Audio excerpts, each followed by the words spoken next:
Our guest today epitomizes the word warrior. He has overcome adversity countless times. He is now running for Toronto City Councillor in Ward 20. He is my very good friend, Charles MacDonald, a graduate of the University of Toronto. Charles, thank you so much for giving us this time. Why are you doing this now?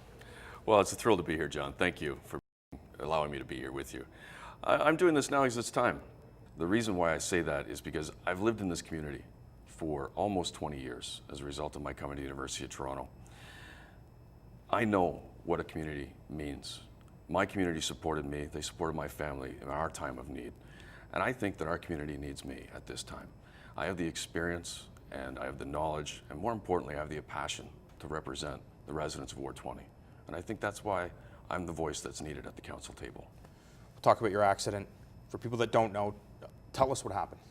Well, I was 16 years old and I was in a freak car explosion that left me with burns to over 80% of my body.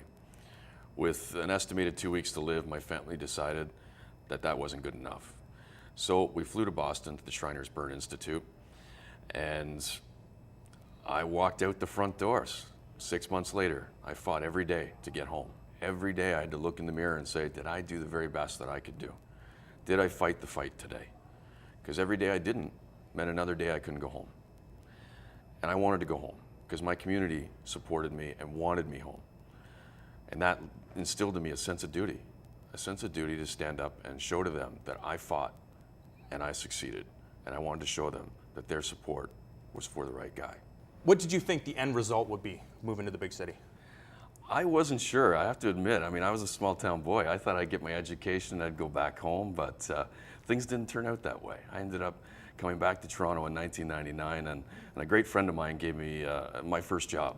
And since then, I've been in Toronto, and you know, every opportunity I've had has come from my determination to excel. And just like you, we came to Toronto with a dream, and this is my dream. I want to represent the people of Ward 20. Every day that I am in this city, I know that I can live, work, and play within 15 minutes of my home. You know, I live in a condo on the waterfront, and I just love the fact that I can be in the best restaurants in the world and on the best waterfront in the world, and that everything that I've ever wanted is right here within a 15-minute walk. I've traveled around the world, and I've had a lot of luck. You know, I've had a lot of great friends that have been to great places that invited me to visit them and share some time with them. But you know, I backpacked through China. I spent some time in Russia. You know, I've traveled all over North America watching baseball. But I guess, you know, the one that really attracts attention is the fact that I went to Iraq.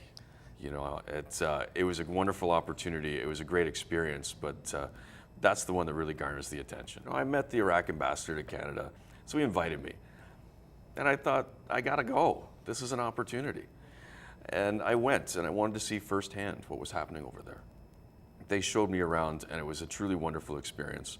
And I pushed the envelope a little bit. I hired some folks who took me into Baghdad, and I thought, if you've come this far, you need to go a little further. Maybe that's just my character. I've always pushed the envelope a little bit. I've always wanted to go a little further, do a little better, be a little more. That's just my nature. The only way to understand truly what's happening is to see it firsthand and understand how the world really works. I think travel is the greatest thing that a man or a woman can do. It exposes you to how great we truly have it here, how lucky we are to live in such a world-class city such as Toronto. I've walked everywhere. I can't tell you how great it is to come back to Toronto. We truly have a walkable city, and it is one of the best cities in the world. Policies, top three. Safe streets, efficient TTC, and the economic development benefits of the Billy Bishop Airport. I think that they're going to see that I'm determined and passionate not only about my community, but about these issues. We're going to make them priorities at the council table. I think people should vote for me for the obvious reasons. Not only am I a determined and passionate individual about my community and my sense of community, I'm the only candidate that's actually done the job. I've worked at the provincial level in government, in opposition, and as well as at the constituency level. I've had people call me with their issues. I've solved those issues. I truly believe that my energy, my passion, my determination, but more importantly, my experience is invaluable. And I want to bring that value to the people of Ward 20.